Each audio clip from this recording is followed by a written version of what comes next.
So the Indiana Fever have got their enforcer. They have got their enforcer for Caitlin Clark.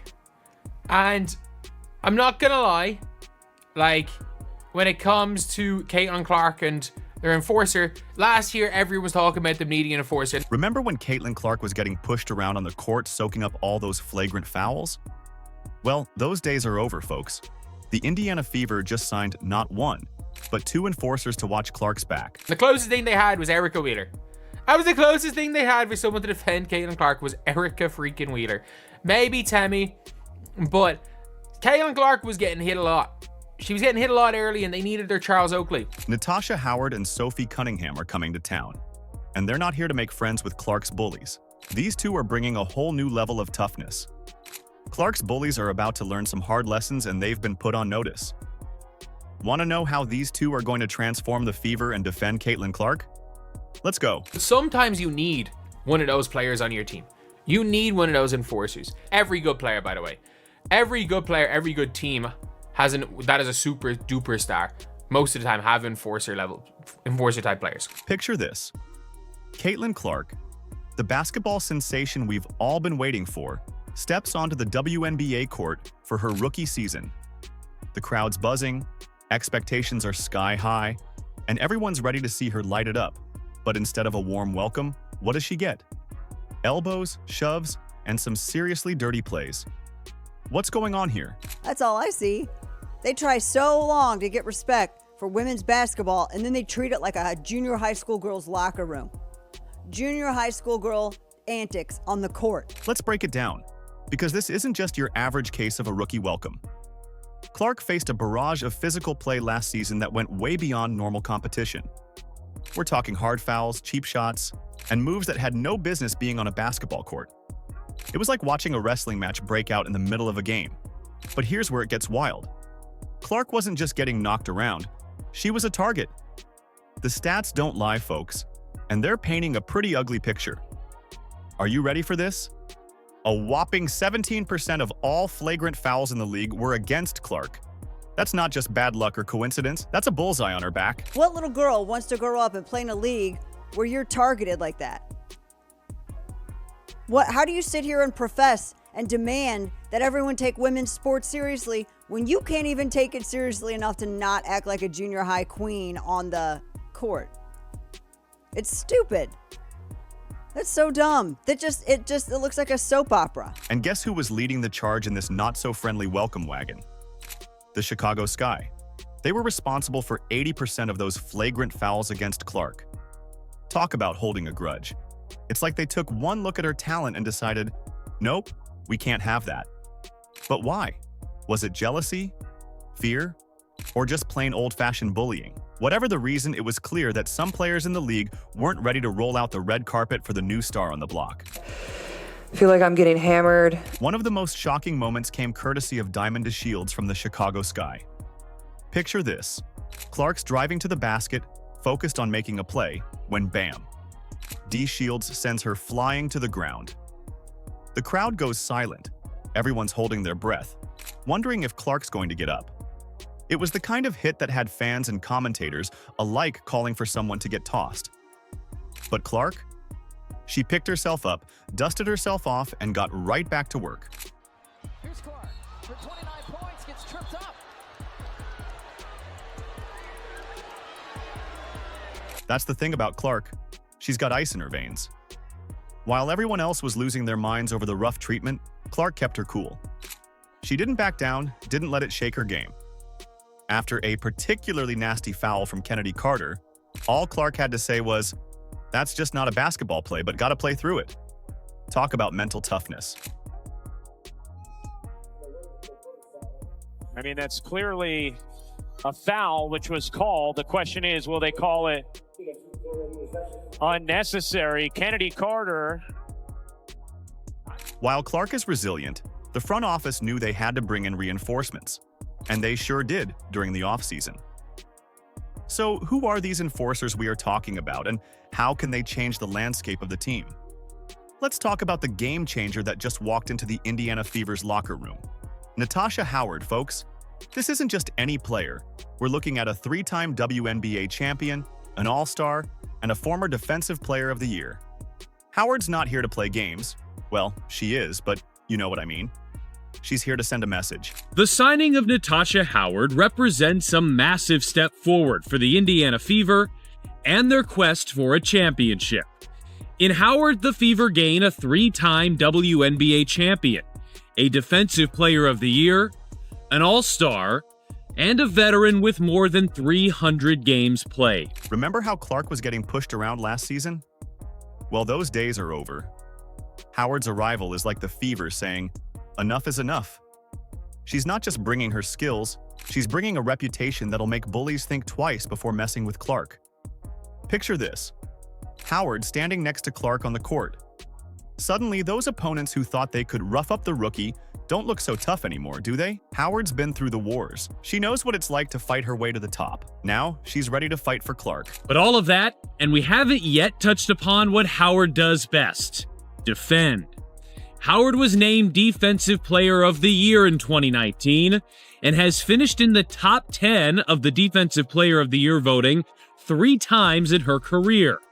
Howard has averaged at least 1 block and 1 steal per game in each of her last 7 seasons. And that versatility is really what makes her a weapon on defense. But here's where it gets really interesting. Howard isn't just muscle. She's a versatile weapon that's going to change the whole game for the Fever.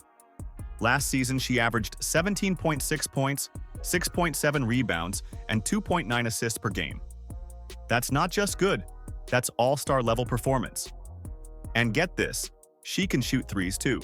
Imagine the space that's going to create for Clark, Kelsey Mitchell, and Aaliyah Boston in the paint. Last season, with a minimum of 25 games played, Natasha Howard was one of just 13 players to average 18 points per game.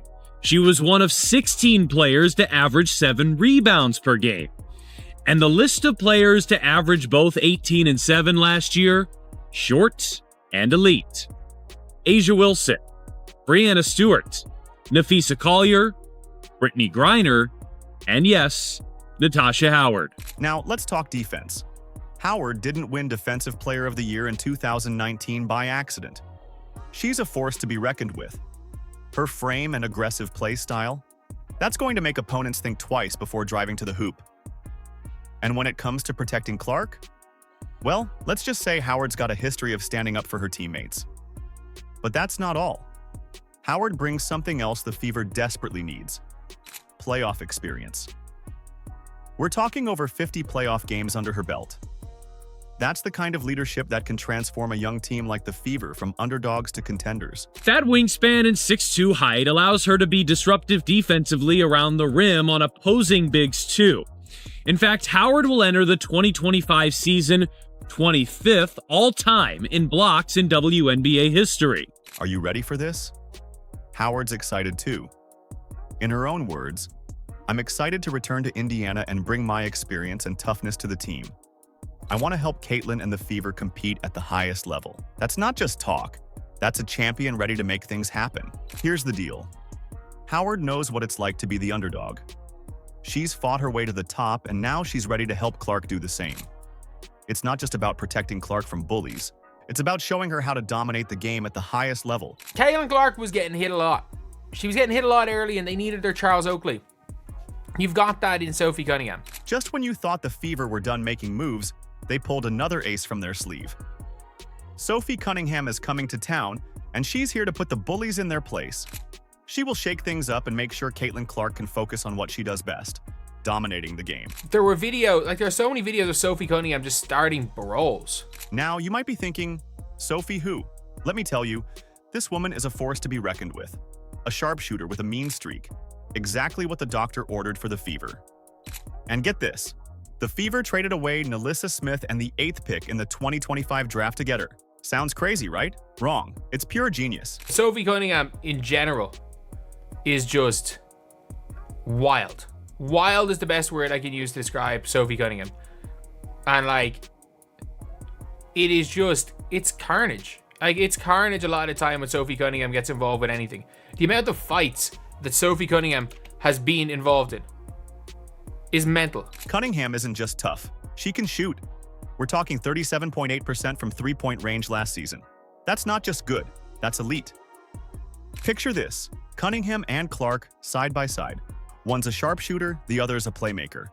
And both of them, tough as nails. So she hits a three, Maisha Hines-Allen fouls her, and then tries to step over, and then Sophie Cunningham grabs her leg. Nobody's going near Maisha Hines-Allen, but no, Sophie Cunningham will start the fight. The refs are trying to break it up. None of the Mercury players are going to go near Maisha Hines-Allen. They're scared. She'll scare the bejesus out of them. Maisha Hines-Allen is one of the toughest players in this league. Sophie Cunningham going head to head straight with her. If you step over anyone, you deserve to smoke. Unnecessary foul followed by the step over. Lack of But there's more to Cunningham than just her shooting skills. Remember the All-Star game? When everyone thought Cunningham was recruiting Clark to Phoenix? Turns out it might have been the other way around. Clark knew exactly what she needed. A teammate who could not only stretch the floor, but also had her back when things got rough. Like Sophie Cunningham, there are so many things where it's like, part of it her fault, part of it not her fault, but she will not back down. She will not back down under any circumstances from anything. And that is what the Indiana Fever need. If somebody hits Caitlin Clark, if somebody does what Victoria Vivians did to Caitlin Clark, it's not going to be Caitlin Clark that's getting involved to be teed up. Sophie Cunningham's in there. You take the technical foul. You take it. And rough is something Cunningham knows all about. This woman is a Taekwondo black belt. Yeah, you heard that right. Since she was 6 years old. Think anyone's going to mess with her on the court? Not likely. Spicy Sophie is the kind of fire the Fever need. Like Sophie Cunningham is guarding the screen here, and she just takes a hard hit. Not like nothing major. So she's down. And then after taking a hard hit, just gets back up and laughs. Gets back up and laughs a bit. But here's what really sets Cunningham apart. She's not just about the physical play, she's got that mental toughness that can't be taught. After taking hard hits during games, she gets right back up and keeps playing. That's the kind of resilience that can change the entire culture of a team. She takes the hard hit and goes down, obviously, gets back up and just laughs. Like that's a legitimate thing where you're like, okay, yeah, this is a person who is just, like, there is a toughness there with Sophie Cunningham. And, like, she's not scared. Now, let's talk about what this means for the Fever. With Cunningham on board, they've got a versatile wing who can score, defend, and isn't afraid to mix it up when needed. She averaged 8.4 points, 3.9 rebounds, and 2.0 assists per game last season. Those might not be all-star numbers, but they're exactly what the Fever need to complement Clark and Kelsey Mitchell. And let's not forget about the space Cunningham's shooting creates. With her ability to knock down threes, defenses can't collapse on Clark Mitchell or Aaliyah Boston. That's going to open up the entire offense and make the Fever a nightmare to defend. So yeah, like, a solid signing for what she does on the floor. But like, be protecting Caitlin Clark type thing. But the real question on everyone's mind is this. How will Cunningham's aggressive style mesh with Clark's finesse? Will her fiery attitude be the spark that ignites the Fever's championship run? Or will it burn too hot? All right, folks, let's talk about the price of protection. You might be thinking, this all sounds great, but what did it cost? The Fever said goodbye to Natasha Smith and their 8th pick in the draft. Now, that might sound like a lot, but here's the truth. Sometimes you've got to give up something to gain something bigger. I forgot to mention Natasha Smith is gone. If you're the Fever, how great do you feel about that? My goodness. Right, like, finally. Remember when Natasha Smith was the golden child? The number 2 pick with all the potential in the world? Well, turns out potential doesn't always turn into performance. Let's look at the numbers because they don't lie. Smith's stats took a nosedive last season. We're talking a drop from 13.5 points per game in her rookie year to just 10.6 last season. That's not progress, folks. That's a problem. And it wasn't just offense where Smith was struggling. She became a liability on defense, too. Her lack of speed was like watching molasses try to catch a cheetah. And don't even get me started on her free throw shooting. It was painful to watch, and it was holding the team back. I got frustrated watching her play, and she represented, I think, the remnants of anything else that was wrong with the team, right? From the Christie Sides era and everything. And last year was a good year, all things considered. Wish her the best. But I actually think the Fever get great return here, considering I don't know where all these people think Alyssa Smith's value was so high all of a sudden, given the way she played. Now, about that 8th pick. Sure, it sounds valuable on paper, but here's the reality check. How many 8th picks in WNBA history have made an immediate impact? I'll wait. Not many, right? The Fever are in win-now mode. They don't have time to wait for a rookie to maybe become good in a few years. They need players who can step on the court and make a difference right now. The Fever still have cap space for one more big move. That's right, they're not done yet. They've got their eyes on the prize, and they're not afraid to make bold moves to get there. They add the defense, rebounding, rim running with Howard. They add more shooting and two tough players, feisty players. One player who's going to have Caitlin Clark's back, of course, in Cunningham. So what does all this mean for the Fever? By trading Alyssa Smith and the 8th pick, they've addressed their immediate needs without sacrificing their long-term potential. They've got proven talent in Howard and Cunningham, players who can make an impact from day one. And they've still got room to make another splash. Picture this: a Fever team with Clark running the point, Howard dominating the paint, and Cunningham stretching the floor. That's not just a team, that's a nightmare for opponents. And the best part? They're built to win now and in the future. Your current team has made some interesting moves the last few days. How do you feel about what your roster suddenly looks like? I'm excited. Obviously, we made some great moves. I think, Kelly and Amber and the whole, Fever organization are, they're helping us win now. And I think that's really important. I think they're putting really good pieces together that are gonna, complement each other really, really well. But here's the million-dollar question. How will all these new pieces fit together? We've seen Sophie Cunningham's fiery attitude light up the court, but the key to the Fever's success lies in the chemistry between her and Caitlin Clark. How will these two powerhouses blend their styles? It's like mixing fire and ice. Will it create steam or will it fizzle out? The Indiana Fever just pulled off the heist of the century, folks. They've gone from underdogs to potential champions overnight. Clark's Bullies.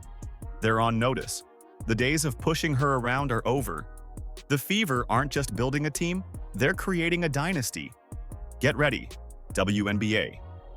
The Fever are coming, and they're bringing the heat. With Clark at the helm, Howard and Cunningham watching her back, and a roster built to dominate, this team is set to take the league by storm. The Bullies who thought they could rough up Clark? They're about to learn a hard lesson. The Fever are here to win, and they're not messing around. Do you agree? Let us know in the comments. Like, subscribe, and turn on all notifications so you never miss out. Click the video on the screen, and we will see you in the next one.